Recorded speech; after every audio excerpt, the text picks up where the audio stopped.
नमस्कार, मैं हूं रजनी कौर और आप देख रहे हैं न्यूज अफेयर 24 का विशेष स्वास्थ्य कार्यक्रम हेल्थ इनसाइट्स विद रजनी। आज की तेज रफ्तार जिंदगी में जो सबसे ज्यादा अनदेखा किया जाता है वो है हमारी हड्डियों और जोड़ों की सेहत।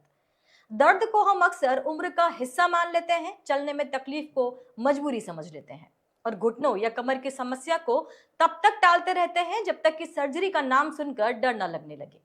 लेकिन आज का सवाल यह है, क्या हर दर्द उम्र से जुड़ा होता है? क्या जॉइंट रिप्लेसमेंट आखिरी विकल्प भी है? और क्या आधुनिक तकनीक सच में बिना डर, बिना लंबे दर्द के समाधान दे सकती है? इन्हीं महत्वपूर्ण सवालों के जवाब जानने के लिए आज हमारे साथ एक ऐसे विशेषज्ञ जिन्होंने ऑर्थोपेडिक्स के क्षेत्र में तकनीक, अनुभव और भरोसे तीनों को एक साथ जोड़ा है, हमारे साथ मौजूद हैं। आज हमारे साथ मौजूद हैं डॉक्टर आशीष सिंघल। नमस्कार सर, आपका न्यूज अफेयर 24 में बहुत बहुत स्वागत है। आप सीनियर कंसल्टेंट एवं head department of orthopaedics Paras health hospital Udaipur से हैं और फाउंडर और डायरेक्टर हैं माही क्लिनिक उदयपुर से। डॉक्टर आशीष सिंघल ने आर&डी मेडिकल कॉलेज उदयपुर से एमएस ऑर्थोपेडिक्स और लोकमान्य तिलक मेडिकल कॉलेज मुंबई से एमबीबीएस किया है। 12,000 से अधिक जटिल नी और हिप रिप्लेसमेंट सर्जरी, दक्षिण राजस्थान में 1500 से प्लस रोबोटिक नी रिप्लेसमेंट के अग्रदूत हैं और देश विदेश में प्रशिक्षण, फेलोशिप और फैकल्टी का अनुभव आपको प्राप्त है। इन्हें इस क्षेत्र का सबसे प्रमुख नाम बनाते हैं। तो आइए जानते हैं कि ऑर्थोपेडिक्स के क्षेत्र में हमारे देश ने क्या प्रगति की है और आप तकनीक को लेकर किस तरीके से यहाँ पर लोगों को सुविधाएं प्रदान कर रहे हैं। तो डॉक्टर सिंघल, सबसे पहले तो आपने समय निकाला हमारे लिए एक बहुत महत्वपूर्ण विषय के ऊपर बातचीत करने के लिए, उसके लिए तो बहुत बहुत धन्यवाद है आपको सर। तो सबसे पहला जो मेरे आपसे सवाल है वो ये है सर कि आज के समय में घुटनों और जोड़ों की समस्याएं युवाओं में भी बढ़ गई है, तो इसके पीछे सबसे बड़ी वजह आपको क्या लगती है? सबसे मुख्य कारण युवाओं में इन तकलीफ़ों का है सेडेंट्री लाइफस्टाइल। आजकल की जो आई वुड से आरामदेह लाइफस्टाइल हो गई है, उसमें लोगों को कहीं भी आसपास जाना है वो गाड़ियों का इस्तेमाल कर रहे हैं। पैदल चलना ऑलमोस्ट बहुत कम हो गया है। जी। लोग पहले साइकिल या जो मैनुअल चीज़ें थी उनको चला के आसपास जाते थे।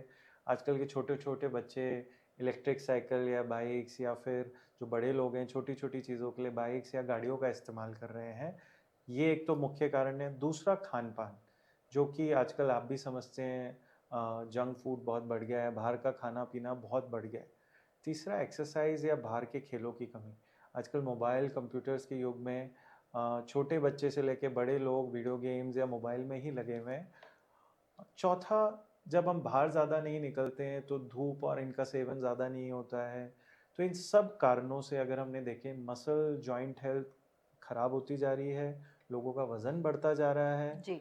और थोड़ा वो हेल्थ के प्रति आई वुड से काम का स्ट्रेस और उन सब से नज़रअंदाज भी हो जाता है। तो ये सब मुख्य कारण है कि आजकल के युवाओं में जॉइंट रिलेटेड प्रॉब्लम्स बहुत ज़्यादा देखी जा रही है। जी, अक्सर लोग जॉइंट पेन को उम्र से जोड़ देते हैं। किन लक्षणों को नजरअंदाज करना सबसे ज्यादा खतरनाक हो सकता है?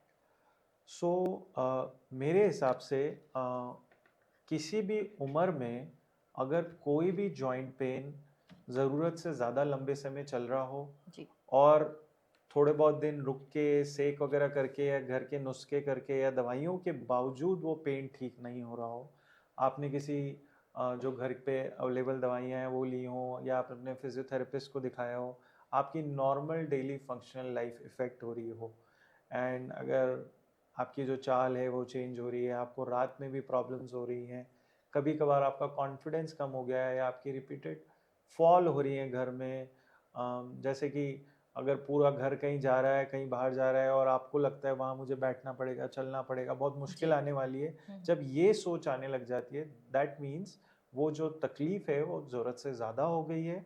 आपको आपके जो भी नोन ऑर्थोपेडिक सर्जन या जो भी फिजिशियन है उनको एक बार दिखा के उसकी पक्की राय लेनी ज़रूरी है, क्योंकि ऐसा नहीं है कि हर एक तकलीफ में बहुत ज़्यादा इन्वेस्टिगेशन होगी या सर्जरीज की ज़रूरत होती है। अगर आप सही समय पे पहुंचते हैं तो 90 से 99% मुश्किलों में सिर्फ थोड़ी बहुत दवाइयाँ या जो फिजियोथेरेपी होती है उसी से वो प्रॉब्लम सॉल्व हो जाती है। डॉक्टर साहब, आपको लगता है कि ज़्यादातर हड्डियों के मामले में हम लापरवाही करते हैं, हमें लगता है हल्का फुल्का कोई मसल्स पेन है। ज़्यादातर लोग हड्डियों की दर्द को शुरुआत में मसल्स पेन का नाम ही दे दिया करते हैं। तो कोई ऐसे पर्टिकुलर साइंस हैं जहाँ पर लगता है कि ये समय है डॉक्टर्स के पास जाने का? यस।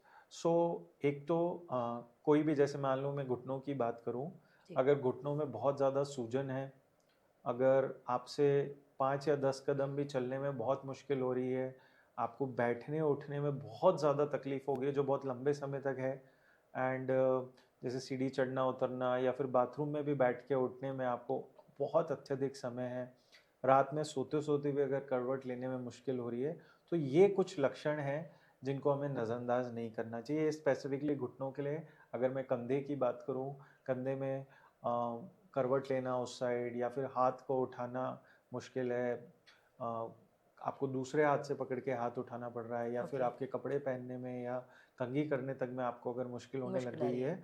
तो ये सारी चीज़ें थोड़ी एडवांस जॉइंट प्रॉब्लम्स है और इसके लिए आपको नज़रअंदाज नहीं करना चाहिए इन चीज़ों को, क्योंकि अगेन ये सारी चीज़ें अगर सही समय पे पकड़ी जाए, उनका ट्रीटमेंट शुरू हो जाए, तो ये बहुत इनिशियल लेवल पे ठीक हो ठीक सकती हो हैं। सकती है। यस। जी। डॉक्टर साहब आप बताइए कि रोबोटिक नी रिप्लेसमेंट जो कि बिल्कुल न्यू कॉन्सेप्ट है एक्चुअली आज की जनरेशन के लिए, यस। हम लोग सामान्य सर्जरी को ही ज़्यादातर तवज्जो देते हैं। यस। तो आम लोगों में इस चीज़ को लेके काफ़ी जिज्ञासा है। तो ये एक तकनीक जो है ये पारंपरिक सर्जरी से बिल्कुल डिफरेंट है। कुछ बताना चाहेंगे आप हमारे दर्शकों को कि ये क्या है? यस। सो सबसे पहले तो ये तकनीक, ये तो नहीं मैं बोलूँगा कि पारंपरिक तरीके से बहुत डिफरेंट है। कोई भी नई एडवांसमेंट पारंपरिक तरीके को ही और ज़्यादा सुरक्षित या और ज़्यादा एक्यूरेट बनाकर ही किया जा सकता है। तो रोबोटिक सर्जरी जो नी रिप्लेसमेंट में आई, वो पिछले अराउंड 8-10 सालों में डेवलप हुई है जी। और इंडिया में अराउंड 4-5 सालों से है। हुँ, पिछले 2 ढाई सालों से हम भी इसे पारस हेल्थ उदयपुर में यूज़ कर रहे हैं। इसके बारे में मैं आपको ये बताना चाहूँगा, जैसे नॉर्मल कन्वेंशनल सर्जरी में हम डायरेक्ट एक्सरे देख के जब हम पेशेंट का घुटना ओपन करते हैं, जी, जी। तो एक तो हमें ज़रूरत से ज़्यादा ओपन करना पड़ता है, मसल को बहुत ज़्यादा खोलना पड़ता है। फिर अंदर उस पेशेंट का कितना घुटना ख़राब है उसके हिसाब से हमें उसकी हड्डी कई बार थोड़ी ज़्यादा हटानी पड़ती है, जी। और एक बहुत ही बड़ा एक होल भी हमें फीमर में करना पड़ता है, जिसकी वजह से थोड़ा बोन मैरो लॉस या ब्लड लॉस भी होता है। ओके। इसी के कंपैरिजन में अगर हम रोबोटिक सर्जरी करें तो पेशेंट का एक बहुत लो डोज सीटी स्कैन होता है, उससे जो इन्फॉर्मेशन आती है उसको हम एक एक कंप्यूटर प्रोग्राम के थ्रू उस जो पेशेंट को जो हम अंदर सर्जरी करने वाले हैं उसको हम पहले ही डिज़ाइन या प्लान कर लेते हैं। तो हमें पहले ही पता होता है कि पेशेंट का घुटना कितना टेढ़ा है, पेशेंट को कितना घुटना हमें सीधा करना है, कितने बोन को साफ करना है, जी। कौन से साइज का इम्प्लांट लगेगा। तो अंदर जाके हमें कोई सरप्राइज या मुश्किल नहीं होती है, और उस प्लान को एक बार हम पेशेंट के लिए, ये वुड से कि हम पेशेंट को पेशेंट स्पेसिफिक या पेशेंट के लिए बेस्ट सर्जरी देते हैं। तो एक तरीके से डिजाइनर नी सर्जरी हो गई है। Okay, okay. कन्वेंशनल तरीके में हर एक पेशेंट की सर्जरी एक ही तरीके से की जा सकती है। जी। रोबोटिक सर्जरी में हम पेशेंट के लिए जो बेस्ट सर्जरी है, बेस्ट तकनीक है, बेस्ट जो एक्यूरेट प्लान है वो हम उसको देते हैं। फिर उस प्लान को हम रोबो में फीड करते फीड हैं करते हैं। During surgery. ऐसा नहीं है कि मैं कहीं बाहर बैठा हूँ और रोबो सर्जरी कर रहा है, हम रोबोटिक आर्म के साथ खुद वॉश होके हम सर्जरी को जो घुटना है उसको थोड़ा सा मिनिमल ओपन करके फिर वो पॉइंट्स मार्क करते हैं, और रोबो हमारी मदद उस बहुत ही एक्यूरेसी के साथ उस जॉइंट का सांचा बनाने या खराब हड्डी को हटाने में करता है। और फिर जो हम इम्प्लांट फिक्स करते हैं, जो जो नी रिप्लेसमेंट का इम्प्लांट है, वो बहुत ही एक्यूरेट पोजीशन में, बहुत ही कम चीरे में और बहुत ही पेशेंट के नेटिव नी को, हड्डी को, मसल को नुकसान पहुंचाए हम देते हैं। तो इस और बहुत ही कम ब्लड लॉस से। जी। आश्चर्य की बात यह है कि पेशेंट को इतना कम पेन होता है उन सर्जरीज के बाद, और उनकी रिकवरी इतनी अच्छी होती है कि एनेस्थीसिया के जस्ट थोड़ी देर बाद वो बिना किसी सपोर्ट के कई बार, और या फिर 1 या 2 दिन सपोर्ट के साथ वो नॉर्मल चलना फिरना शुरू कर देते हैं। ओके। पहले अगले दिन से उनको बाथरूम यूज़ करना शुरू कर देते हैं, जी। सीढ़ी चढ़ना उतरना हम हॉस्पिटल में ही कराते हैं, हुँ, हुँ। और कुछ दिन की फिजियोथेरेपी से या बहुत ही कम फिजियोथेरेपी से जी, जी। पेशेंट अपनी नॉर्मल लाइफस्टाइल में लौट जाता है। और सर इसकी एक्यूरेसी क्या रहती है इसके सक्सेसफुल होने की? सो जैसा मैं मानता हूँ कोई भी सर्जरी टेबल पे ही 100% सक्सेसफुल होनी चाहिए। जी। तो रोबो इस चीज़ को, जैसे हम कन्वेंशनल सर्जरी में हम मानते हैं कि 82 से 88% लोग जी। ही सर्जरी से खुश होते हैं। 10 से 12% लोग, जिसकी बहुत सारी वजह है, कोई बोलता है कि मुझे मज़ा नहीं आ रहा, मुझे दर्द ज़्यादा हो रहा है, मेरे को फिजियोथेरेपी ज़्यादा दिन ज़रूरत पड़ी। ऐसे हम्म। वेरियस रीजंस है, किसी को हम्म। साइज ऑफ इम्प्लांट सूट नहीं कर रहा है। इस सब चीज़ों को रोबो ने 98 टू 99% तक ला दिया है सक्सेस रेशियो को। हम्म। 0.1 टू 1% जो है वो भी कई चीज़ों पे डिपेंड करता है कि पेशेंट का सर्जरी से पहले मसल का पावर कितना है, जी। उनको डायबिटीज़ है कि नहीं है, हम्म। और वो बाद में कितने मोटिवेटेड हैं सब हम्म। एक्सरसाइज करने को या खुश रहने को। तो धीरे धीरे मुझे लगता है कि ये 1% को भी हम कम करने की कोशिश कर रहे हैं, पर जो 82 टू 88% था उसको हम 99% में ला दिए हैं। और सबसे इम्पोर्टेंट 82 टू 88% भी शुरू के 6 हफ्ते या 3 महीने काफ़ी परेशान रहते थे। उस परेशानी को भी हमने उस टाइम पीरियड को काफ़ी कम कर दिया है और बहुत ही परेशानी भी बहुत कम होगी। जी। तो मतलब ये जो रोबोटिक सर्जरीज हैं, आपका कहना है एक्यूरेट भी है, समय भी बचाती है और पेशेंट्स को काफ़ी रिलीफ भी इसमें मिलता है, आप पारंपरिक सर्जरी के बजाय अगर इस पर जाते हैं तो। पर सर ये फिर यही है कि या तो फिर ये बजट में ज़्यादा होती होगी पारंपरिक सर्जरी से। Yes, definitely. अगर मैं इसमें बोलूँ तो अराउंड जो नॉर्मल सर्जरीज में होता है उससे पर घुटना अराउंड 30 से 40 हज़ार रुपये इसमें ज़्यादा लगता है। पर अगर मैं दूसरे तरीके से देखूँ, अगर कोई पेशेंट 1 डेढ़ महीना पहले ठीक हो रहा है तो अपने काम पे ज़्यादा जल्दी जा सकता है। जी, वो समय बच रहा है, वो समय बिल्कुल। बच रहा है और वो कॉस्ट भी बच रही है। आपको बार बार डॉक्टर के पास जाने नहीं की जाना ज़रूरत नहीं पड़ेगा। है। फिजियोथेरेपी का पैसा बच रहा है, जी। मेडिसिन का पैसा बच रहा है। तो ओवरऑल वो जो चीज़ें हैं जो जी। जी। आपकी कॉस्ट इसमें ज़्यादा लग रही है, वो कहीं ना कहीं कवर हो जाती है या कॉम्पनसेट हो जाती है। जी। आप दक्षिण राजस्थान में रोबोटिक नी रिप्लेसमेंट के पायनियर माने जाते हैं। जहाँ हम्म, तक मुझे पता है आप सेकंड ही हैं राजस्थान में हम्म, रोबोटिक के मामले में। तो हम्म, इस आधुनिक तकनीक से मरीज को सबसे बड़ा और जो प्रत्यक्ष लाभ मिला है हम्म। वो क्या है सर? सबसे इम्पोर्टेंट जो लाभ है कि पेशेंट का जो रिकवरी टाइम है हुँ। वो बहुत रिड्यूस हो गया है। पेशेंट को जो इंडिपेंडेंट होना चाहिए, जो जैसे अब जैसे ओल्ड लोग होते हैं, जी, उन लोगों को उनके घर वालों को डर लगता है कि भाई हमें पूरे टाइम साथ रहना साथ रहना पड़ेगा, हमें पड़ेगा। केयर टेकर रखना पड़ेगा। जी। उस चीज़ की रिक्वायरमेंट बहुत कम हो गई है। हमारे पास 90 से 92 साल के लोग भी आते हैं जिनके दोनों घुटने हमने एक सिटिंग में ऑपरेट किए हैं। ओके। तो रोबोटिक सर्जरी के माध्यम से हमने इस प्रोसीजर को बहुत सेफ भी बना दिया है, इस इतनी बड़ी उम्र के पेशेंट्स में भी करने भी। और जैसा मैंने आपको बोला कि फिजियोथेरेपी के रोल बहुत कम होता है, दर्द की दवाइयों का रोल या ज़रूरत बहुत कम पड़ जाती है। जी। तो इन सब चीज़ों का मेरे को लगता है सबसे ज़्यादा इम्पैक्ट रोबोटिक सर्जरी का पड़ा है। साथ ही साथ जैसा मैंने बोला, ये प्रिसीजन या एक्यूरेसी को बहुत गुना बढ़ा देती है। तो कोई भी सर्जरी, अगर हम पहले बोलते थे 10 से 15 साल या 18 हुँ, साल हमको नी रिप्लेसमेंट सर्जरी हुँ। चलती है, उस एज को भी हमने इम्प्लांट की लाइफ को या घुटनों की लाइफ को 5 से 7 साल और बढ़ाने की कोशिश की है इन सर्जरीज के थ्रू। तो अभी आपके सामने रिसेंट लाइफ में मतलब मैंने देखा है आपने 1500 रोबोटिक सर्जरीज की, राइट सर? Yes, yes. कोई ऐसा केस इंसिडेंट आपको याद है जो आपको लगता है कि ये बहुत स्पेशल था? सो बेसिकली रोज ही मुझे लगता है ऐसा कोई ना कोई किस्सा होता है, बट जी। कई ऐसे स्पेशल किस्से हैं। जैसे एक नाथद्वारा की फैमिली है, उनके बच्चे का हमने, वो बहुत ही ज़्यादा परेशान थे, चले ही नहीं रहे थे पिछले 10 साल से। और उनकी पहले हमने, उनके पेरेंट्स उनको लेके आए, ओके। वो जो कि 80-85 ईयर्स के थे, कि आप हमारे बच्चे को ठीक कर दो बस। जी, जी। तो उनकी हमने रोबोटिक नी रिप्लेसमेंट सर्जरी की जी। और वो इतने बढ़िया अच्छे हो गए।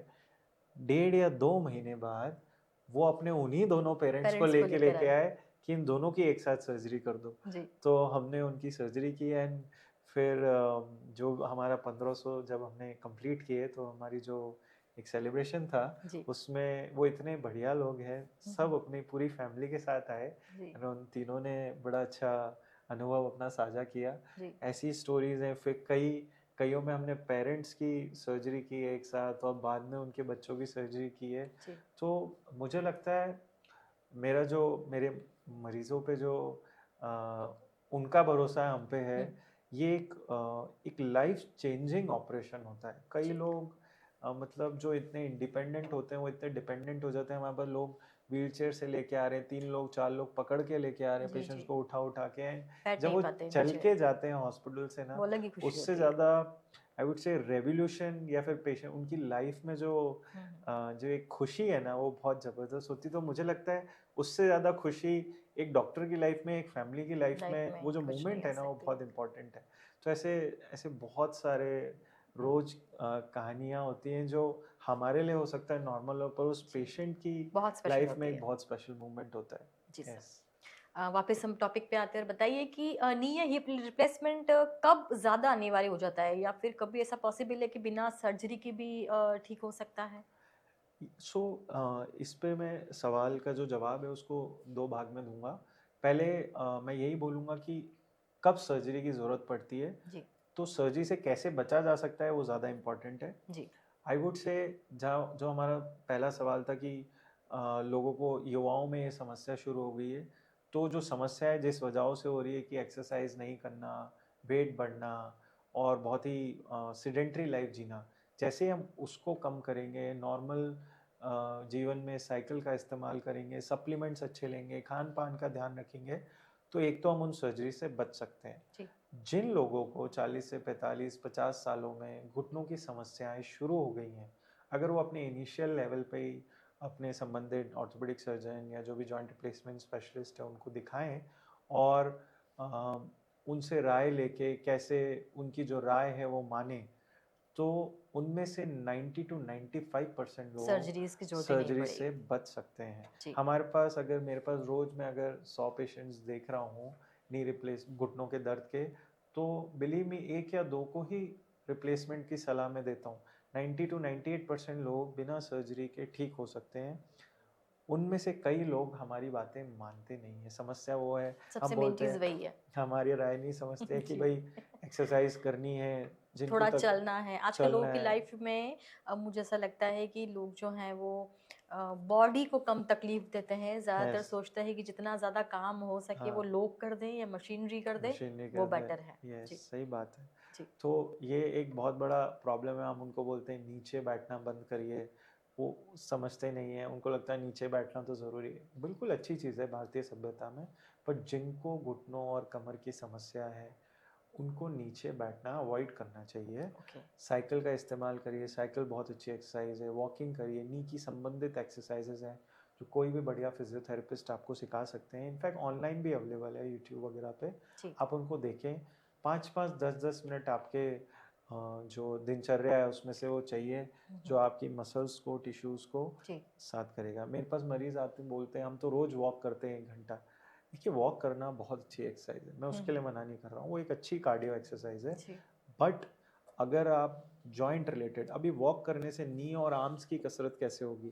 तो ओके हमको स्पेसिफिक डायनेमिक लोडिंग एक्सरसाइज जो नी की, हिप्स की, बैक की या फिर आर्म्स की एक्सरसाइज है वो करना वो चाहिए। करना ज्यादा जरूरी वो है। बहुत ज़रूरी ओके है, जो कई लोग इस बात को नहीं समझते हैं। जी रेगुलर कैल्शियम विटामिन डी हम्म, सप्लीमेंट्स लेना बहुत ज़रूरी है। हम्म, वो भी उस चीज़ की जो इम्पोर्टेंस है उसको भारत में अब थोड़ा थोड़ा लोग समझने लगे हैं।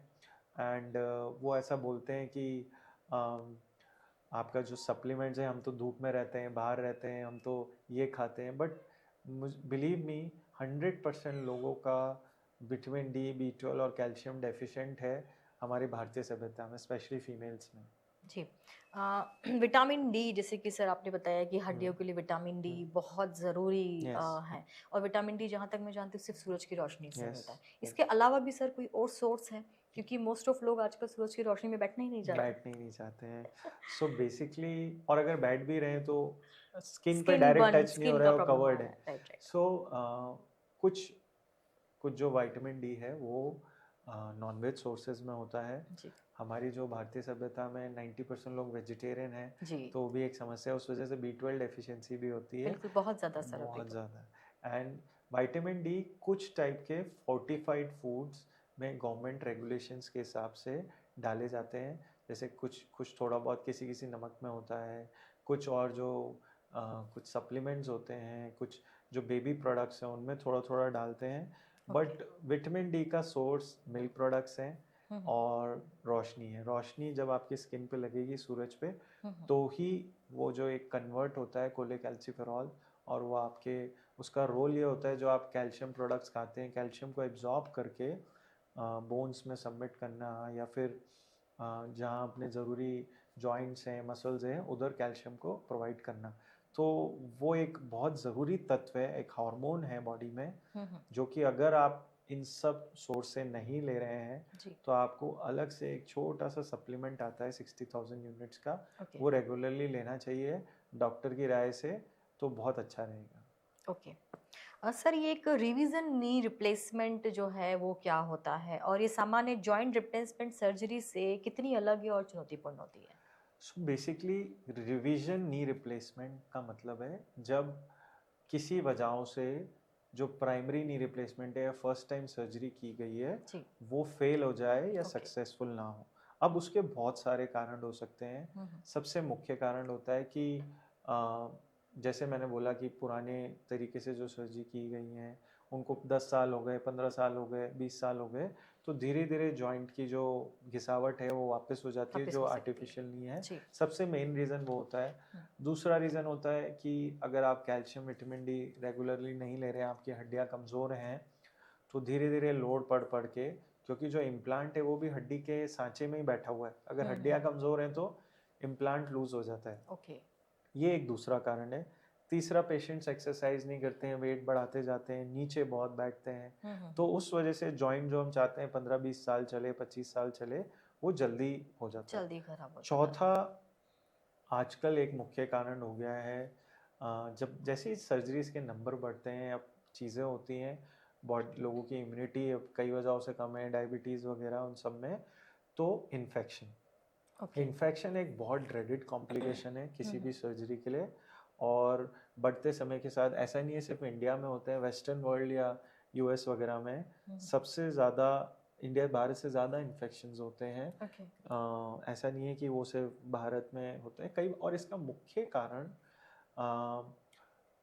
किस जगह पे आप सर्जरी कर रहे हैं, उस ओटी की एनवायरनमेंट बहुत अच्छी उस पे भी होनी डिपेंड चाहिए। करता है। वो इनिशियल इन्फेक्शन या अक्यूट इन्फेक्शन। सेकंड, अगर बॉडी की इम्यूनिटी अच्छी नहीं है, आपको डायबिटीज़ है जिसका आप कंट्रोल ही नहीं कर रहे हैं, आपको खांसी जुकाम होता रहता है, यूरिन इन्फेक्शंस होते रहे, तो ओल्ड एज में आप बार बार डायपर पहन रहे हैं और उस वजह से यूरिन इन्फेक्शंस हो रहे हैं, इन्फेक्शन हो रहे तो हैं, अगर बॉडी में कहीं भी इन्फेक्शन होगा जिसका ध्यान नहीं रखा जाएगा, तो उसका असर वो वहाँ आ आपके सकता है, जॉइंट पे आ असर सकता है। करता है। तो ओके, ये कुछ मुख्य कारण हैं जिनसे रिवीजन नी रिप्लेसमेंट सर्जरीज हमें करनी पड़ती हैं कभी कभार, अगर पेशेंट दुखी होता है तो। और उस केस में जो भी वजह है उसकी वजह से, अगर मान लीजिए इन्फेक्शन नहीं है, सिर्फ नॉर्मल लूज हुआ है या कुछ है, तो सिंगल स्टेज में उस सर्जरी को किया जाता है, और नॉर्मल से थोड़ी ज़्यादा कॉम्प्लिकेटेड होती है, तो कोई भी एक्सपीरियंस नी रिप्लेसमेंट सर्जन ही उसे करता है। जी, और अगर इन्फेक्शन है और बहुत ज़्यादा है तो उसे 2 स्टेज में किया जाता है, उसे 2 स्टेज रिप्लेसमेंट कहते हैं। जी, तो पर आजकल अब जब कोई भी चीज़ बहुत आम हो जाती है, मुझे लगता है नी रिप्लेसमेंट सर्जरीज अब इतनी आम हो गई हैं। एक तो लोगों को बड़े अच्छे सेंटर्स पे अच्छे सर्जन्स के साथ ही जिम्मेदार होते हुए इन जिम्मेदार, सर्जरीज को कराना चाहिए, एक तो। जी, सेकंड, जब आप इतनी सारी चीज़ें करते हैं, इतने नंबर्स होते हैं, तो ये सारी कॉम्प्लिकेशन के नंबर्स भी धीरे धीरे अपने आप ही बढ़ते कम हैं बढ़ते अपने आप, हाँ। हैं। और फिर एक्सपीरियंस के साथ धीरे धीरे जो अवॉइडेबल कॉम्प्लिकेशंस हैं वो कम होने लगती हैं। कुछ अनअवॉइडेबल हैं, एज रिलेटेड हैं, उनको तो आप किसी चीज़ में नकार नहीं नहीं सकते कर हैं। सकते। यस। तो आपके सामने डायबिटिक पेशेंट्स जो होते हैं, उनके लिए सबसे ज़्यादा चुनौती रहती होगी, क्योंकि यस। सबसे ज़्यादा इन्फेक्शन का खतरा है जो डायबिटिक पेशेंट्स यस। को ही रहता है। यस। सो डायबिटिक्स में सबसे ज़्यादा इम्पोर्टेंट होता है कि एक तो डायबिटिक वाले पेशेंट के घुटने जल्दी ख़राब होते हैं, जी, उसके भी बहुत सारे कारण हैं हम्म, कि उनके कार्टिलेज को घिसावट जल्दी होती है, उनके ओके, टिश्यूज़ या मसल्स सॉफ्ट होते हैं, जी, वो यूजुअली दवाइयों की वजह से उनकी मसल्स और नर्व्स वीक होती हैं, तो ज़्यादा चलते फिरते नहीं हैं। जी, इन सब, और वज़न भी बढ़ जाता है कई बार, इन सब कारणों से हम्म, उनके जॉइंट्स जल्दी ख़राब होते हैं। अब ओके, अगर जब भी हम सर्जरी करते हैं तो हमें एक लेवल से ज़्यादा शुगर अगर हो हम्म, तो हम सर्जरी करने से उनको उस टाइम के लिए मना कर देते हैं। हमें जी। एक लेवल पे शुगर लानी पड़ती है जरूरी है। ताकि इन्फेक्शन होने के चांसेस या फिर वुंड हम जो चीरा लगाते हैं उसके हील होने के चांसेस बिल्कुल अच्छे रहें और इन्फेक्शन के चांसेस बिल्कुल 0% पे आ जाए।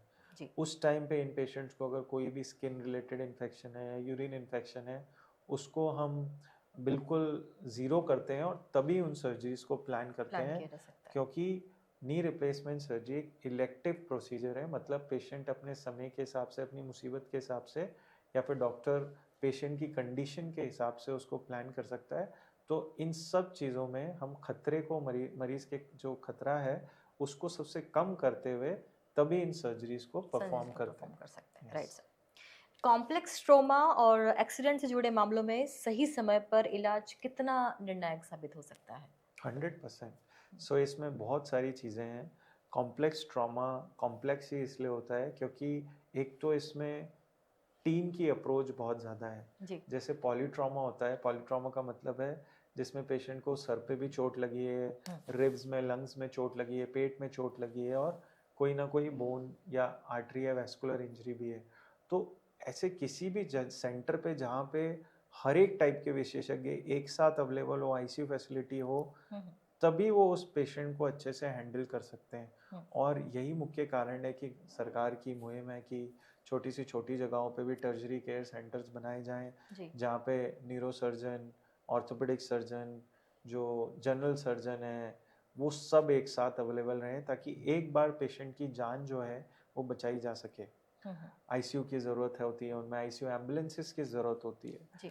तो हमारे पास जिस टाइप के पेशेंट्स आते हैं उनको हम सबसे पहले प्राइमरी रेसिसिटेशन या प्राइमरी केयर देते हैं ताकि पेशेंट की लाइफ को एक बार के लिए बचाया जा सके। जैसे ही हमें पता है कि पेशेंट स्टेबल है, जो केयर है उसकी, जो लाइफ है वो सही है, फिर हम जो हमारा नेक्स्ट स्टेज होता है कि पेशेंट के जो भी इंजरीज हैं, बोन फ्रैक्चर्स हैं, उनको हम एक साथ फिक्स करते हैं।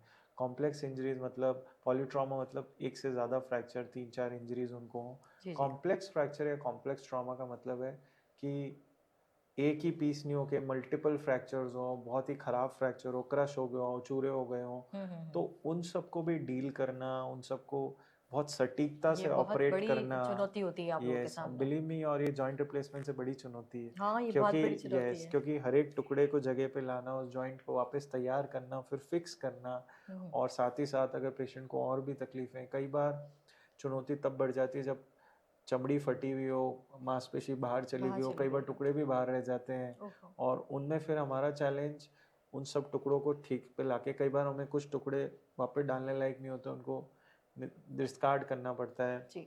फिर इन्फेक्शन ना हो जाए, कई बार अंदर मिट्टी भरी होती है पैरों में, ग्लास के टुकड़े होते हैं, तो चांसेस ऑफ इन्फेक्शन भी हो तो जाता वहाँ है। पर आपकी रोबोटिक सर्जरी जो आप करते हैं वहाँ वो काम आती है या फिर ये आपका नहीं, पारंपरिक तरीके से ही करना होगा? उसमें रोबोटिक सर्जरीज का रोल नहीं है। Robotic surgeries usually joint replacement में ही यूज होती है, स्पाइन सर्जरीज में यूज हो रही है आजकल, बट इन सब चीज़ों में तो कन्वेंशनल जो तरीका है वही यूज होता है। क्योंकि अगेन रोबोटिक सर्जरी या कोई भी ऐसी सर्जरीज जो एक फिक्स नेचर ऑफ सर्जरीज है, जैसे नी रिप्लेसमेंट, उसी में काम कर सकते हैं आप, क्योंकि फ्रैक्चर, हर एक फ्रैक्चर अलग होता है, कैसे टूटा है, कितने टुकड़े हैं, वो फिक्स नहीं है। उनका मुझे लगता है समय आने के साथ उसका इस्तेमाल होना लगेगा किसी ना किसी चीज़ों में, पर अभी एट प्रेजेंट तो मुझे नहीं लगता इंसान या डॉक्टर के एक्सपीरियंस से ज़्यादा या पर यहाँ तो डॉक्टर का एक्सपीरियंस ही सबसे मेन है। देखिए मशीन जो है वो आप ही के इशारे पर काम कर रही है, और यहीं पर जब वो एक्सीडेंटल, जैसे भी आपने बताया, रिब्स फट जाती है, बाहर आ जाते, कुछ हड्डियां ऐसी जुड़ नहीं सकती, और ऐसे में रोबोट क्या करेगा, आप as a doctor, as a भगवान बन के जो दोबारा उसको खड़ा करते हैं, वही एक सबसे बड़ी आपकी स्पेशलाइजेशन हो जाती है, और ये सबसे बड़ी महत्वपूर्ण बात है। इसमें मैं एक बात और जोड़ना चाहूँगा, कोई भी एडवांस टेक्नोलॉजी है वो एक एक्सपीरियंस्ड हाथों में या सर्जन में ही ठीक हो सकती है। ऐसा नहीं है कि रोबो ले आए और हमको कुछ नहीं आता है। जब तक हमें नॉर्मल तरीके से नी रिप्लेसमेंट या हिप रिप्लेसमेंट सर्जरी बहुत अच्छे से करनी नहीं आएगी या पारंपरिक तरीके से करनी नहीं आएगी, तब तक आप रोबोटिक सर्जरीज नहीं कर सकते हो, सक्सेसफुल नहीं कर सकते हो। तो कोई अगर नए युवाओं के लिए भी या ऑर्थोपेडिक सर्जन्स के लिए भी मेरा मैसेज है कि अगर आपको लगता है कि भाई हम अभी निकले हैं, अभी हमने शुरू किया है और हम रोबो ले आए हैं और कर दें, वैसा नहीं होता है। हम्म, आपको पारंपरिक सारे तरीके आने चाहिए। बहुत अच्छे से आने चाहिए, तभी आप अपने मरीजों को बहुत अच्छे से फ़ायदा पहुंचा पाएंगे किसी भी चीज़ों में, चाहे वो लेप्रोस्कोपिक पेट की सर्जरीज हो, ब्रेन की सर्जरीज हो, या फिर हड्डियों की सर्जरी हो, जॉइंट रिप्लेसमेंट हो। आपको पारंपरिक तरीका बिल्कुल अच्छे से आना चाहिए, तभी आप एडवांस टेक्नोलॉजी को एक्सेप्ट कर एक्सेप्ट कर पाएंगे। पाएंगे, यस। राइट।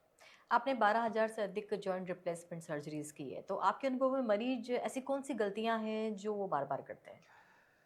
सबसे ज़्यादा तो मुझे लगता है वो अपने सर्जरी के बाद खान पान का ध्यान नहीं रखते हैं। हम्म, कई बार अधिक तेल वाली चीज़ें, फैटी चीज़ें, मीठा खाते हैं।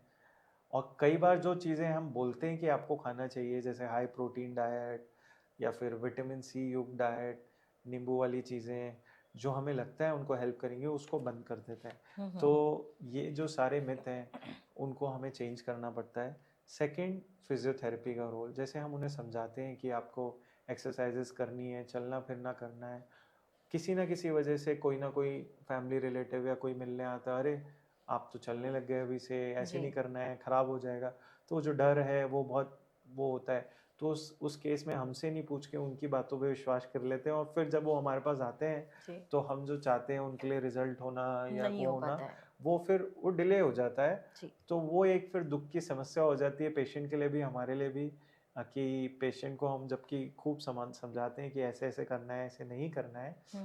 तो जो भी पुरानी चीज़ें हैं या फिर जो कई एक मिथ्स बने हुए हैं, वो पेशेंट को सबसे ज़्यादा नुकसान करते हैं। फिर कई लोग जो सबसे ज़्यादा हमने देखा है, किसी भी जॉइंट पे मालिश मसाज बहुत करते हैं। ओके, जी, ये बिल्कुल मैं सही कहा बोलना आपने। चाहूँगा ओपनली कि जॉइंट्स पे मसाज या मालिश करना अच्छी बात नहीं होती है। आप नॉर्मल मसल्स और हड्डियों पे कर लें।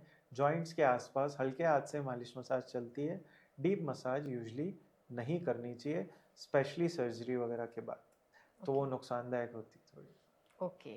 डॉक्टर सिंघल, आपने अब तक 1500 से अधिक रोबोटिक नी सर्जरीज जैसे की है, और इतने बड़े अनुभव के आधार पर आप कैसे बताएंगे कि रोबोटिक सर्जरी ने सटीकता, दर्द नियंत्रण और मरीज की रिकवरी में एक क्रांतिकारी बदलाव किया है? सो मैं इस शब्द को बोलता हूँ जॉइंट रोबोल्यूशन।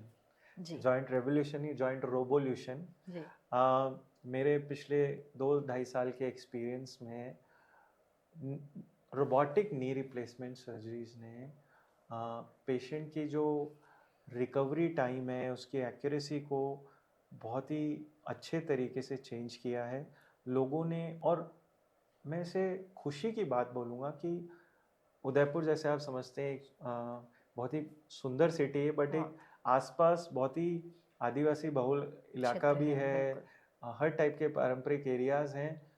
अंदर छोटे छोटे गांव से मेरे पास लोग आते हैं कि हमें रोबोटिक सर्जरी करानी है। तो ग्रेट। मेरे लिए इतना अच्छा अनुभव होता है, और जब उन्हें अच्छा लगता है कि ये हमारे उदयपुर में ही हो रहा है और हमें बड़ी सिटीज़ में जाने की ज़रूरत नहीं है, तो उस चीज़ के लिए मुझे लगता है कि शायद मेरे ऊपर ब्लेसिंग्स हैं, या बिल्कुल। फिर एक सबकी, मेरे पेशेंट्स की या फैमिली की, कि हमने कोशिश करके नी रिप्लेसमेंट सर्जरी को बहुत ही सुचारू, इजी तरीके से पेशेंट्स तक पहुंचाया है। और रोबोटिक सर्जरीज की वजह से आज अब बच्चे भी अपने पेरेंट्स, दादाजी वगैरह का बहुत ही, जो पहले डरते थे, बहुत ही बड़ी उम्र में भी सर्जरीज बड़ी सेफली करा पा रहे हैं। और रिकवरी को देखते हुए जो उनको टेंशन होती है कि भाई इन सर्जरीज के बाद पेशेंट चल नहीं पाएंगे, मैं उन्हें समझाता हूँ बहुत ही सिंपल एग्जाम्पल से। गाड़ी का टायर अगर ख़राब होता है, गाड़ी के टायर चेंज करते हैं, गाड़ी को गैराज में थोड़ी खड़ा करेंगे। जी, सो बिल्कुल। बेसिकली घुटने टायर ही हैं, अगर जी, हम उनको चेंज करेंगे तो हम चाहते हैं कि गाड़ी चलती रहे, और गाड़ी चलना जी, बहुत ज़रूरी है। तो इनफैक्ट बॉडी को चलना या हमारा चलना फिरना बहुत ज़रूरी है, जो बढ़िया घुटने की सर्जरी से, जो कि रोबोटिक सही टेक्नोलॉजी से पॉसिबल बहुत है। ही सटीक और आसान हो गई है। और आई वुड से बहुत ही पेशेंट फ्रेंडली हो गई है। उसके लिए ये एक बहुत ही क्रांतिकारी, आई वुड से, एक चीज़ है जो हो रही है। जी, जैसे कि भी आपने बताया, ये बहुत बड़ी बात है कि आपका अचीवमेंट है कि रोबोटिक सर्जरी को न सिर्फ शहर के लोग, बल्कि आपने बताया कि आदिवासी बहुल क्षेत्र से भी लोग आते हैं और आपसे कहते हैं कि हम भी ये करवाना चाहते यस हैं। यस तो ये यस। बहुत बड़ी बात है कि इस समय में जब हम पारंपरिक सर्जरी को ज़्यादा तवज्जो देते हैं, आपके प्रयासों के द्वारा और आपके सफलतापूर्वक प्रयासों के द्वारा लोगों में ये जागरूकता आ पाई है कि वो इस चीज़ को समझ पाए हैं कि हमें इस चीज़ को अपनाने की ज़रूरत है। तो सर, हम अपने अंतिम पड़ाव की ओर चलते हैं और अंतिम संदेश जो आप हमारे चैनल्स के द्वारा हमारे दर्शकों को देना चाहेंगे कि क्या उन्हें भविष्य में करना है, कैसा किस तरीके से अपनी हड्डियों का देखभाल करें और सर्जरी से डरने की आवश्यकता नहीं है और अच्छे डॉक्टर्स के साथ मिलकर वो एक दर्द रहित जीवन भी जी सकते हैं। सो मेरा एक मैसेज है हमेशा लोगों को, ईट राइट। इसका मतलब है आप सही खाइए, पौष्टिक खाइए, बहुत ही बैलेंस डाइट लीजिए। एक्सरसाइज राइट, इसका मतलब है सिर्फ एक टाइप की एक्सरसाइज नहीं करें, हर टाइप की बॉडी रिलेटेड एक्सरसाइज करिए, साइकिलिंग भी करिए, जिसको स्विमिंग आती है वो करिए, वॉक करिए, थोड़ा बहुत योगा या जिम एक्सरसाइज भी करिए एंड बी हैप्पी। सब पॉजिटिव सोचना और पॉजिटिव दूसरों को रखना बहुत बहुत इम्पॉर्टेंट है। ज़रूरी अगर है। आप खुश रहेंगे तो आपकी हेल्थ वैसे ही अच्छी रहेगी, आप खुद भी मोटिवेट होंगे, आप दूसरों को भी दूसरों को भी मोटिवेट करेंगे। करेंगे। सप्लीमेंट्स का लेना बहुत ज़रूरी है, सही राय लेके। आप जो भी आपके ऑर्थोपेडिक सर्जन है, इनफैक्ट फिजिशियन है, किसी से भी आप सही न्यूट्रिएंट्स लीजिए। पांचवा, अपनी हेल्थ को नेग्लेक्ट मत करिए। जो वार्निंग साइंस है, रेड फ्लैग साइंस हैं, कई लोग शुगर को सीरियसली नहीं लेते हैं, कई लोग अपने जॉइंट पेन्स को सीरियसली नहीं लेते। इनिशियल स्टेजेस में अगर किसी भी चीज़ को बहुत अच्छे से हमने रोक दिया तो वो एडवांस नहीं होगी और आपके जो बाद में परेशानियां आती है, जो इरिवर्सिबल हो जाती हैं, जी। हम उस स्टेज तक नहीं जाएंगे। तो मेरे हिसाब से ये सब चीज़ें अत्यधिक ज़रूरी है आपको स्वस्थ रहने के लिए। इन सब चीज़ों के बावजूद अगर आप लोग परेशान हो रहे हैं, आपके घुटने या हिप बहुत ख़राब है, आपका उस वजह से चलना फिरना ख़राब हो गया है, हड्डियाँ टेढ़ी हो गई हैं, आपकी रिपीटेड फॉल्स हो रहे हैं, तो बिना डरे आप अपने ऑर्थोपेडिक सर्जन या जॉइंट रिप्लेसमेंट सर्जन को दिखाइए। अगर वो सलाह देते हैं इस सर्जरी के बारे में तो आप मेरे पे विश्वास करिए, ये एक लाइफ चेंजिंग सर्जरी होती है। और हिप रिप्लेसमेंट सर्जरीज को तो surgery orthopaedic surgery of the decade माना गया था, लास्ट डेकेड का, of the orthopaedic surgery of the century, 19th century का। सो दैट इज़ तो इतनी लाइफ चेंजिंग होती हैं surgeries. And similarly knee surgeries भी जब हम करते हैं तो हम बोलते हैं पेशेंट को कुछ समय बाद फॉरगॉटन नहीं हो जाएगा, मतलब भूल ही जाएगी कि उनका कुछ घुटनों में समस्या कुछ थी। समस्या भी थी। तो ये सारी चीज़ें आपको इंडिपेंडेंट और अच्छी लाइफ जीने में महत्वपूर्ण होती हैं, इन चीज़ों का ख्याल रखिए। जी। डॉक्टर आशीष सिंघल ने जिस तरीके से आज हमें बहुत सारी ऐसी बातें बताई हैं कि knee replacement, robotic knee replacement, hip replacement और काफ़ी सारी ऐसी जानकारियाँ जो आप तक या हम तक अब तक नहीं पहुँची थी। हम पारंपरिक मेडिकल साइंस के साथ ही अब तक जी रहे हैं, लेकिन जैसे जैसे विज्ञान तरक्की कर रहा है वैसे वैसे ही हमारे मेडिकल साइंस में भी काफ़ी तरक्कियाँ हो रही है, जिसके बारे में हमें बराबर जानकारी लेते रहना ज़रूरी है। और इसी के लिए आज हम ये हेल्थ इनसाइट्स विद रजनी कार्यक्रम शुरू किया गया है, जहाँ पर डॉक्टर सिंघल जैसे काफ़ी सारे विशेषज्ञों के द्वारा हम आपको समय समय पर इस तरह की जानकारियाँ हैं जो देते रहेंगे। तो डॉक्टर सिंघल, आपका बहुत बहुत धन्यवाद है कि आप यहाँ आए और आपने अपना समय दिया है अमूल्य। इतनी महत्वपूर्ण जानकारी हमारे दर्शकों से साझा की है। आपकी बातें ये साफ संदेश देती है कि दर्द को सहना समाधान नहीं है, सही जानकारी और सही विशेषज्ञ तक पहुंचना ही सही इलाज है। आप सभी दर्शकों से बस इतना ही कहना चाहूंगी कि अगर आपके या आपके परिवार में किसी को भी घुटनों, कमर या जोड़ों से जुड़ी परेशानी है तो इसे नजरअंदाज ना करें। मैं हूं रजनी कौर और आप देख रहे हैं न्यूज़ एफएक्ट 24 का विशेष कार्यक्रम हेल्थ इनसाइट्स विद रजनी। आपसे फिर मिलूंगी एक नए एपिसोड्स के साथ। तब तक के लिए नमस्कार। नमस्कार।